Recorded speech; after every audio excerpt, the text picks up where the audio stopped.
irmãos e amigos que acompanham o portal Escola Bíblica Dominical, com a paz do Senhor Jesus. Estamos dando início à quarta pré-aula, que compõe este terceiro trimestre de 2016 para a classe do Juvenis, revista CPAD. Trimestre este que tem por tema geral Ética Cristã para Juventude. Lembrando que esta pré-aula de nenhuma maneira substitui a sua presença como professor, nem a sua presença como aluno na Escola Bíblica Dominical no próximo domingo na sua igreja local. A Escola Bíblica Dominical, como nos ensina o pastor Antônio Gilberto, ela é a igreja reunida, evangelizando enquanto ensina e ensinando enquanto evangeliza, cumprindo os dois lados do ID de Jesus. A finalidade dessa pré-aula é trazer alguma informação, algum subsídio para sua melhor preparação como professor e para sua interação como aluno, de maneira que todos juntos possam estar na Escola Bíblica Dominical, na sua igreja local, no próximo domingo, tendo uma escola abençoada em nome de Jesus. Essa lição de número 4, ela nos traz um tema que é importante, necessário e urgente. Nós, como jovens e adolescentes, pensarmos nesse mundo pós-moderno. O tema que estaremos estudando hoje é Ética Cristã na Família. Nunca foi tão necessário nós, como jovens e adolescentes, pensarmos na família segundo a ótica cristã, na família segundo a cosmovisão cristã, a visão das Escrituras. E é interessante que o comentarista traz na introdução, falando que hoje estamos enfrentando aí várias sugestões de família, várias ideias de família. E eu achei muito significativa algumas perguntas que ele deixa aqui para a nossa reflexão. Mas o que diz a Bíblia Sagrada? Podemos concordar com todas as propostas apresentadas atualmente para explicar o que é família? Quais são as bases para a nossa convicção cristã? É interessante pensar que exatamente essas perguntas que muitos deixaram de fazer. O que a Bíblia diz? O que a Bíblia diz sobre a família? O que a Bíblia diz sobre todas essas filosofias apresentadas no mundo pós-moderno? Qual que é o padrão moral de Deus para tudo isso? Como Deus criou as coisas? E muitos têm sido influenciados por ideologias em detrimento da Bíblia Sagrada. Mas a Bíblia Sagrada ela é o nosso manual de regra, fé e prática. Mas na introdução também, o comentarista ele ressalta a importância de nós estarmos prontos para defendermos a nossa fé. É o que está lá em 1 Pedro, capítulo 3, verso 15. Antes, santificai ao Senhor Deus em vossos corações e estais sempre preparados para responder com mansidão e temor a qualquer que vos pedir a razão da esperança que há em vós. Tem sido essa a característica dos nossos dias? Será que nós estamos seguindo esse conselho da palavra de Deus? Será que nós estamos buscando a capacitação através do Espírito Santo, à luz das Escrituras, para respondermos com propriedade, cheio do Espírito Santo, a tantas filosofias que vêm sido difundidas nesses últimos dias? Ou será que nós estamos sendo, de alguma maneira, levados ou influenciados por elas? O conselho da palavra de Deus para nós é para nós nos prepararmos e estarmos sempre prontos para responder com mansidão e temor a qualquer um que pedir a razão da esperança que é em nós.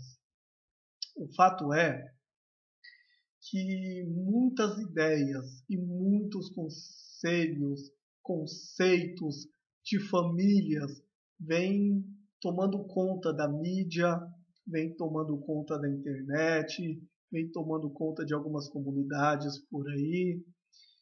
E a gente vê muitas pessoas com boas intenções, muitos dando opiniões, muitos trazendo uma ideia relativista, que não é bem assim, que tem novos conceitos, novas ideologias de família, mas a gente tem que parar e pensar à luz da palavra de Deus. Como Deus criou todas as coisas? E aí, algo que nos traz a elucidação sobre esse assunto é Mateus, capítulo 19.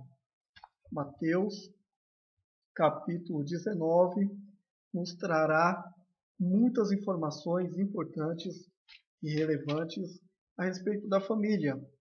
Mateus, capítulo 19, versículos do 1 ao 12. Eu estarei lendo apenas o versículo 8 que diz: Disse-lhe ele: Moisés, por causa da dureza do vosso coração, vos permitiu repudiar vossa mulher, mas ao princípio não foi assim. Chegaram os fariseus até Jesus para saber qual era o seu posicionamento, tentando, aliás, está no verso 3, sobre o seu posicionamento a respeito da questão de repudiar a mulher. E eles apontam que Moisés havia dado essa carta de divórcio. E aí é interessante pensar que eles trazem até Jesus o legislador ali do povo, né? O juiz do povo, aquele que estabeleceu com Deus as leis. Então falou, olha, Moisés deu a carta para o povo. O que o senhor vai falar sobre o assunto? Moisés, ele deu a carta de divórcio. O que o senhor vai falar sobre o assunto? Aí é interessante pensar que por 2 vezes Jesus dá uma resposta fantástica aos fariseus. Os fariseus trazem até Jesus o legislador do povo, ali o líder maior, que era Moisés, que havia trazido as leis civis a eles. Mas Jesus, ele aponta para Deus em 2 ocasiões, no versículo 4 e no versículo 8. E o final do versículo 8, mas ao princípio não foi assim. Então, se os fariseus estavam apontando Moisés, Jesus apontou para Deus, apontou para a criação. Agora, por causa da dureza do coração do povo, conforme está descrito no versículo 8, e disse-lhe Moisés, por causa da dureza do vosso coração, as coisas estavam sendo distorcidas. E o que acontece nos nossos dias? Por causa da dureza do coração do povo, por causa dessa ideia pós-moderna, essa ideia de secularização, ou seja, de colocar Deus na lateral da vida, de não perguntar para Deus o que ele pensa sobre a família, de como ele estabeleceu todas as coisas, por causa da dureza do coração do homem. O homem, ele cria suas ideologias, cria suas maneiras em uma outra filosofia do pós-modernismo, que é a chamada privatização, né? A vida é minha, eu faço dela o que eu quiser. Então eu escolho o que eu quero fazer, se eu quero ser homem, se eu quero ser mulher, eu escolho com quem que eu vou casar, como que deve ser a família, se eu divorcio na hora que eu quero. Mas a resposta de Deus, de Jesus para os fariseus, para nós é muito significativa. Jesus falou, olha, no princípio não foi assim. E se nós quisermos entender, voltarmos às bases, a gente precisa olhar no princípio, como Deus, ele estabeleceu todas as coisas. Não olhar com essa cosmovisão, com essa visão social do que está acontecendo. Não, porque a humanidade, por causa da dureza Assim como os fariseus, né, hoje no século XXI, por causa da dureza do coração do povo, dessas novas ideologias, de colocar Deus na lateral da vida, e essa ideia de privatização, que a vida é minha, eu faço dela o que eu quiser, o povo tem distorcido o valor moral de Deus para as coisas. E aí o conselho de Jesus para nós é: o que aconteceu no princípio, no verso 8? Mas no princípio não foi assim. E talvez é essa a pergunta para nós. E como foi no princípio? Como as coisas foram estabelecidas no princípio? E se nós quisermos sermos bem-sucedidos na nossa vida nesse mundo pós-moderno, como sal da terra e como luz do mundo, como representante de Cristo na terra, a gente tem que entender quais são os valores absolutos de Deus. A gente tem que formar nossa visão, a nossa cosmovisão cristã, a partir da palavra de Deus, a partir das Escrituras.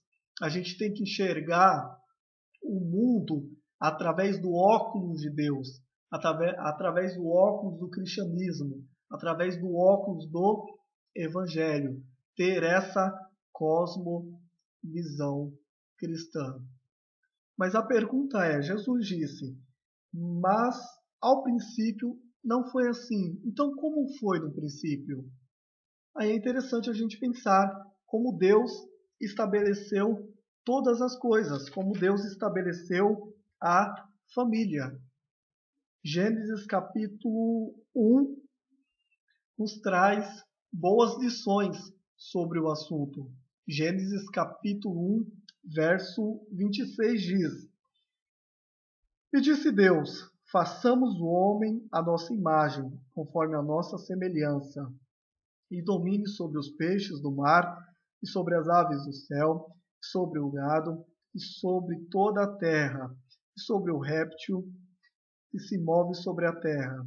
E criou Deus o homem, a sua imagem, a imagem de Deus o criou, macho e fêmea os criou, e Deus os abençoou. Veja que o homem, primeiro de tudo, o homem ele foi criado. O homem ele foi criado por Deus. Gênesis 1, 26. E disse Deus, façamos. É uma reunião da Trindade, Pai, Filho, Espírito Santo. Façamos o homem à nossa imagem, conforme a nossa semelhança. O homem, ele seria criado como uma obra-prima da criação de Deus, conforme a sua imagem, conforme a sua semelhança. O homem iria refletir o seu estado original plenamente, os atributos comunicáveis de Deus. Então, no verso 26, vai deixar claro que o homem ele foi criado. O homem não é fruto de evolução nenhuma. O homem ele foi criado. E no verso 27 diz: E criou Deus o homem, a sua imagem, a imagem de Deus o criou. Macho e fêmea os criou. Essa verdade para nós, principalmente no mundo pós-moderno, é muito significativa. A Bíblia nos diz que Deus ele criou. Ele criou o homem com as suas características e com a sua finalidade. E ele cria a mulher com as suas características e com a sua finalidade. E ele abençoa, está no verso 28. E Deus abençoa essa junção, essa agora então família. E quando ele termina no verso 31, ele diz que e viu Deus, verso 31, e viu Deus tudo quanto tinha feito, e eis que era muito bom. E foi a tarde e a manhã e amanhã o dia sexto. Veja que após Deus ter criado o homem e a mulher, Deus viu que era muito bom. Tudo Deus, até então tudo que Deus tinha criado, ele viu que era bom. Mas ao criar o homem, ele viu que era muito bom. Deus cria o homem, Deus cria a mulher, Deus os abençoa e viu que tudo isso era muito bom. É interessante notar que essa ordem das coisas não foi o homem que criou. Não é fruto da imaginação do homem, não é fruto da imaginação de alguma denominação, de alguma instituição religiosa, não é assunto ideológico da bancada evangélica, não. Foi o próprio Deus que estabeleceu dessa maneira. Foi o próprio Deus, que é o Criador e legislador do universo, que estabeleceu as coisas nessa ordem. Deus, ele criou o homem e ele criou a mulher, para ambos serem uma só carne no casamento e formar uma família. Foi assim que Deus criou todas as coisas. Essa é a ordem natural estabelecida por Deus. Isso transcende assunto de religião, conforme muitos apontam. Aliás, o físico Albert Einstein, ele vai dizer que Deus, ele é a lei e o legislador do universo. Albert Einstein disse que Deus, ele é a lei e o legislador do universo. E foi assim que Deus, como a lei e o legislador do universo, estabeleceu todas as coisas. Ele estabeleceu o homem com as suas características e com as suas finalidades, e a mulher com as suas características e com as suas finalidades. E ambos formam uma família a partir do casamento. Então, é assim que Deus estabeleceu as coisas no princípio. E é assim que as coisas vão acontecer, porque quem criou dessa maneira foi o Criador e o legislador do universo. Hoje nós acompanhamos pela mídia, acompanhamos em algumas comunidades, através da internet, televisão, filmes, novelas e tantas coisas que querem apontar uma nova ideologia de família, ideologia de gênero. Mas Deus, ele não estabeleceu dessa maneira. Deus, ele criou e legislou o universo. O que vem depois disso é por causa da dureza do coração do homem, por falta de observar a sua palavra, a palavra de Deus. E o homem vem trazendo várias e várias ideologias. Nova ideologia de família, ideologia de gênero, onde as pessoas querem definir se é homem, se quer ser homem, se quer ser mulher. Isso também é uma outra vertente filosófica aí do pós-modernismo, né? Que é a privatização. A vida é minha, eu faço dela o que eu quiser, mas não. A vida, ela não é nossa. A vida, ela é um dom de Deus. E nós daremos conta um dia perante Ele de tudo que nós fizermos com a nossa vida. Mas é importante pensar também que o casamento, segundo os preceitos de Deus, ele tem algumas características. Primeiro, o casamento ele é heterossexual, ou seja, é entre um homem e entre uma mulher. É o que nós vemos em Gênesis capítulo 2 e verso 24. Gênesis 2, 24 diz: portanto, deixará o homem o seu pai e a sua mãe e apegar-se-á a sua mulher. Então, o casamento, à luz da Bíblia, é entre um homem e entre uma mulher. O casamento pela Constituição Federal, também, do nosso país, do Brasil, é entre um homem e entre uma mulher. Muitos hoje têm violado a palavra de Deus e têm violado a Constituição Federal do nosso país, trazendo outras ideias, outras ideologias de casamento. Mas no princípio, Deus criou o casamento entre um homem e entre uma mulher, um casamento heterossexual. Mas o casamento traz uma outra vertente também, o casamento segundo Deus. Esse casamento ele é monogâmico, ou seja, é entre um homem e entre uma mulher. A Bíblia ela não ampara a poligamia. E todos os casos, principalmente no Antigo Testamento, que tem de poligamia na Bíblia, os resultados são catastróficos. É só pegar a vida de Salomão, a vida de Davi, homens que tiveram mais de uma mulher e trouxeram graves consequências para a sua vida.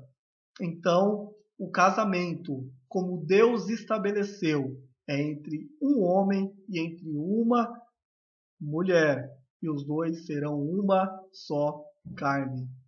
Uma só carne é mais uma vertente do casamento estabelecido por Deus. Gênesis 2:24.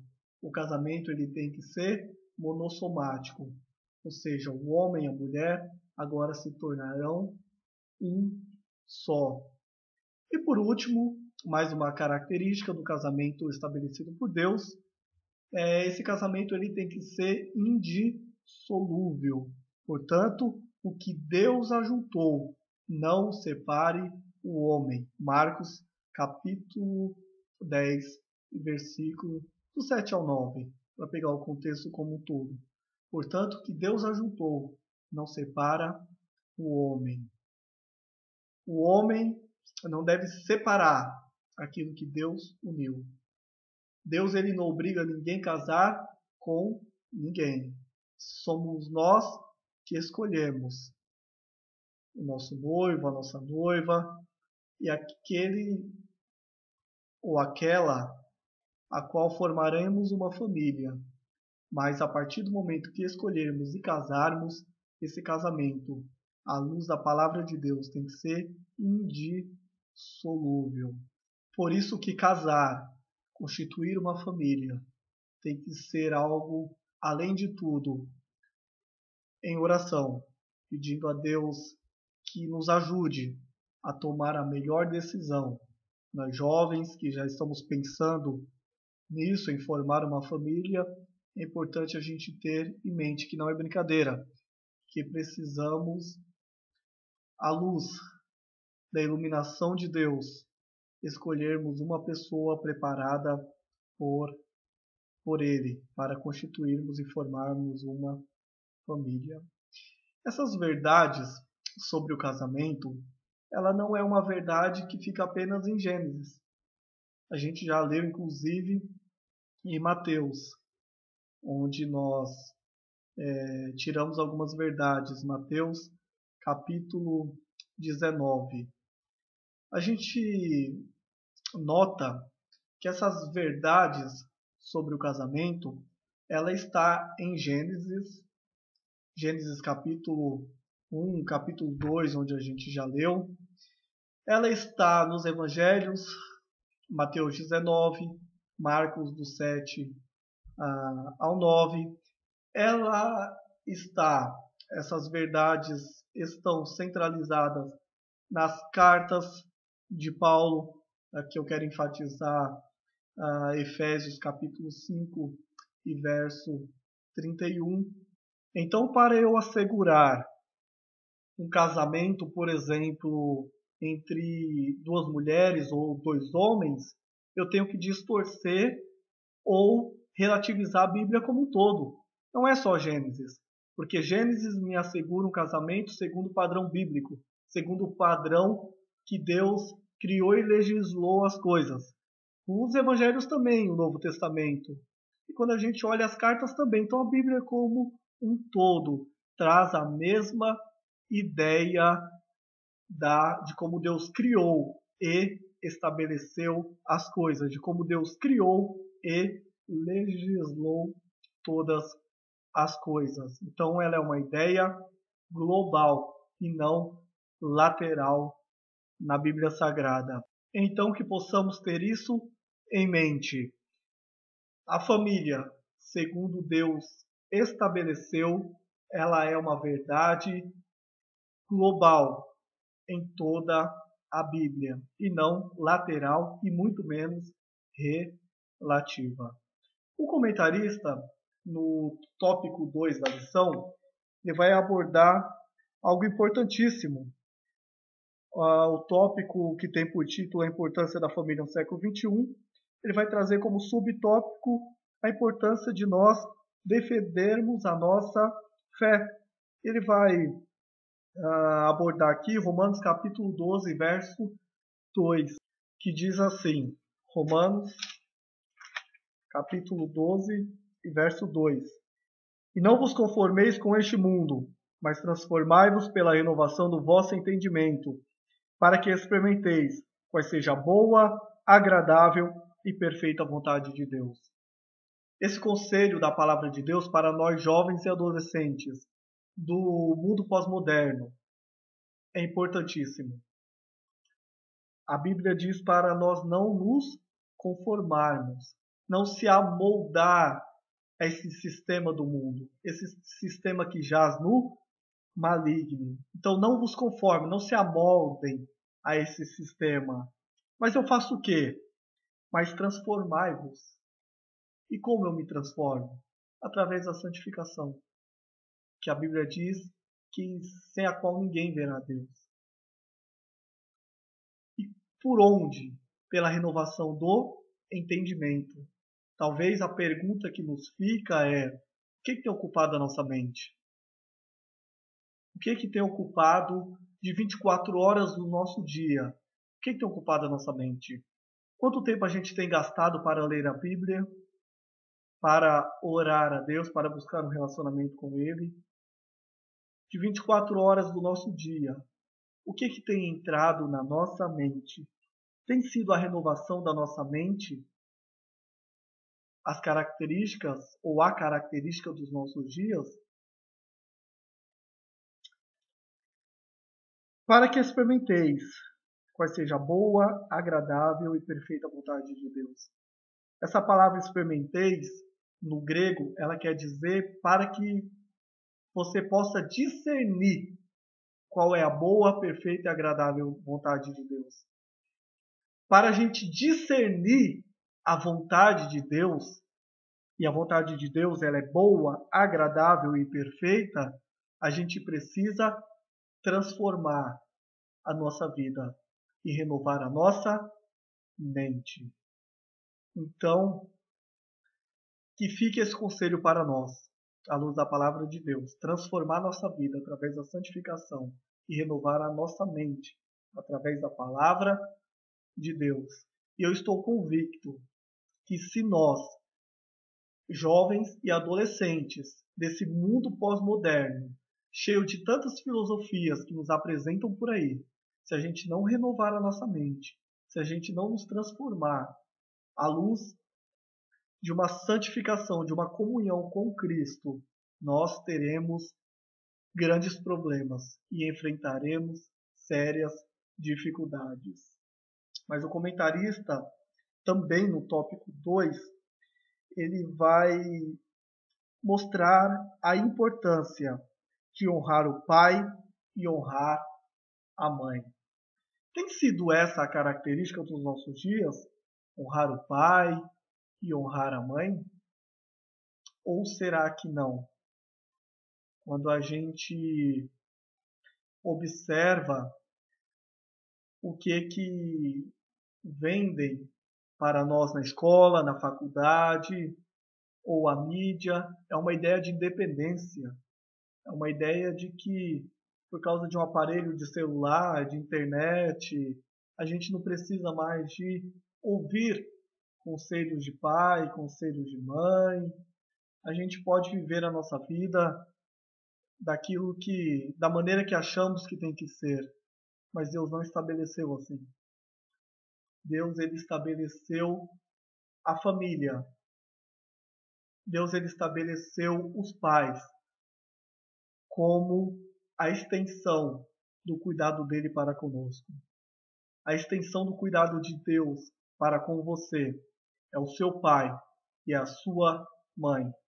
Eles já passaram anos e anos, eles estão anos e anos na sua frente. Eles têm a percepção da vida de uma melhor maneira e com certeza quer o seu bem.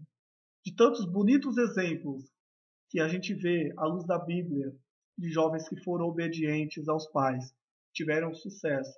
Eu quero citar apenas um, Davi. Davi como pai.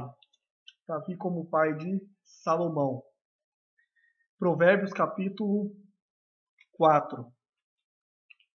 Provérbios capítulo 4, a gente vai ter um testemunho muito bonito de Salomão a respeito de seu pai Davi. Sabemos que Davi errou.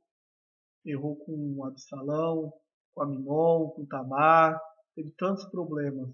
E no final da sua vida ele acerta com Salomão. E Salomão vai dar um testemunho muito bonito em Provérbios, capítulo 4. Aliás, talvez você me diga, Olímpio, eu não tenho pai, eu não tenho uma mãe, eu não tenho ninguém que possa me instruir. Mas você tem a palavra de Deus. Você tem o livro de Provérbios, que por mais de uma vez ele vai dizer: filho meu, não faça isso. Filho meu, faça assim. Filho meu, haja dessa maneira.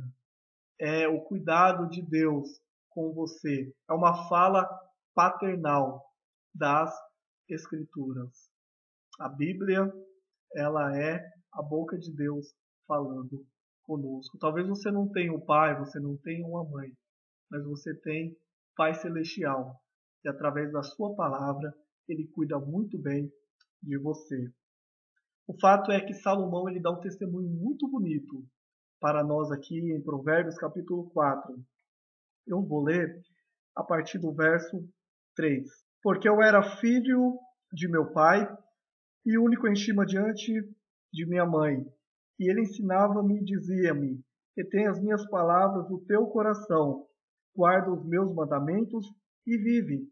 Adquire a sabedoria, adquire a inteligência, e não te esqueças, e nem te apartes das palavras da minha boca.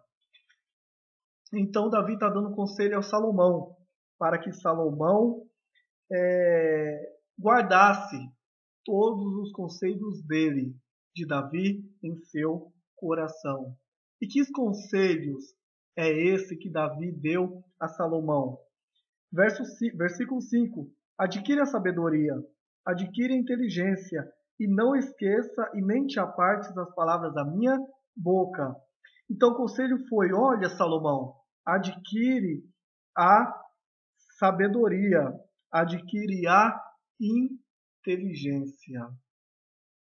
E Salomão, ele guardou aquilo que o pai dele o aconselhou. E a gente vê em 2 Crônicas, capítulo 1, verso 10, quando ele tem a oportunidade, quando Deus, em uma experiência que Salomão teve com Deus, Deus aparece para ele, fala para ele, pediu o que ele quisesse. Ele pediu exatamente o que o pai dele o aconselhou. Ele pediu sabedoria e inteligência. No versículo 6, diz assim: não desampares a sabedoria, e ela te guardará. Ama-a, e ela te conservará. A sabedoria é a coisa principal. Adquire, pois, a sabedoria, sim, como com tudo o que possui, adquire o conhecimento. Exalta-a, e ela te exaltará, e abraçando-a ela te honrará. Dará à tua cabeça um diamante de graça, e uma coroa de glória te entregará. Davi está aconselhando a Salomão buscar a sabedoria, a Salomão buscar o conhecimento, a Salomão perseguir a sabedoria como algo muito precioso. E nos chama a atenção que Davi disse o seguinte, que exaltando-a, versículo 8, ela te exaltará, e abraçando-a tu, ela te honrará. E Salomão fez exatamente o que o seu pai havia lhe orientado. Salomão ele guardou as palavras do seu pai, conforme Davi tinha pedido no versículo 5. No final do versículo 5. Ele guardou as palavras do seu pai e colocou em prática. Quando teve aquela experiência com Deus, ele pediu sabedoria. E Deus lhe concede essa sabedoria. E o fato é que nós vemos em Eclesiastes capítulo 2, Eclesiastes capítulo 2, versículo 9, que diz: E engrandeci-me e aumentei mais do que todos os que houve antes de mim em Jerusalém. Perseverou também comigo a minha sabedoria. Salomão, ele foi honrado por seguir o conselho de seu pai. Seu pai o aconselhou: Salomão, peça sabedoria, busque a sabedoria. E se você aguardar, ela vai, versículo 6, não desampares a sabedoria, e ela te guardará, amando-a, ela te conservará. Versículo 8, Davi fala a Salomão que a sabedoria o honraria, que a sabedoria honrou Salomão. Nós vemos em Eclesiastes capítulo 2, verso 9, Mateus capítulo 6, versículo 29, o próprio Jesus vai dar testemunho de Salomão. O próprio Jesus dará testemunho de Salomão. E o próprio Deus, ao abençoá-lo, ao que nós lemos aqui no segundo livro de Crônicas, capítulo 1, versículo 12. Sabedoria e conhecimento te são dados, e te darei riquezas e fazenda e honra, qual nenhum rei antes de ti teve, e depois de ti tal não haverá. Salomão, ele nos ensina que a honra aos pais e seguir os bons conselhos que nos são dados nos levará a um estágio confortável na vida. Exatamente da maneira com que Davi seu pai, o aconselhou, ele guardou aquelas palavras e aplicou na hora certa. Quando ele teve a oportunidade, ele pediu sabedoria. Ele não pediu riqueza, ele não pediu status, ele não pediu reinado próspero, ele pediu sabedoria. E a sabedoria o honrou perante Deus, o honrou perante as pessoas, perante o seu reinado. Vinha gente de fora para interagir com Salomão, para ver a sua sabedoria de perto. Tudo isso nos mostra que a palavra de Deus, ela é inerrante. Então, quando a palavra de Deus nos assegura que o melhor caminho é nós honrarmos o pai e a mãe, é porque há uma bênção por detrás disso. Deus, ele estabeleceu dessa maneira. Então, que possamos nos atentar a esta palavra, que possamos entender que a família foi algo que Deus criou e Deus legislou da maneira que deveria ser, da maneira que deveria proceder. E assim continuaremos, através da palavra de Deus, tendo uma família abençoada e uma família feliz. Aliás, aquilo que por um acaso tivermos fora, ou a nossa família ou nós mesmos, temos o manual da família, que é a palavra de Deus. Todo fabricante, ele deixa o manual do produto. E Deus lhe deixou o manual do ser humano, que é a Bíblia Sagrada. Então, aquilo que nós estivermos fora, que possamos nos enquadrar a ela, e com certeza seremos abençoados. Nós não teremos uma família perfeita como as que passam aí na televisão, em filmes, em seriados, não. A nossa família ela é abençoada e feliz pela graça de Deus. Que Deus lhe conceda uma aula abençoada no próximo domingo, em nome de Jesus. Amém.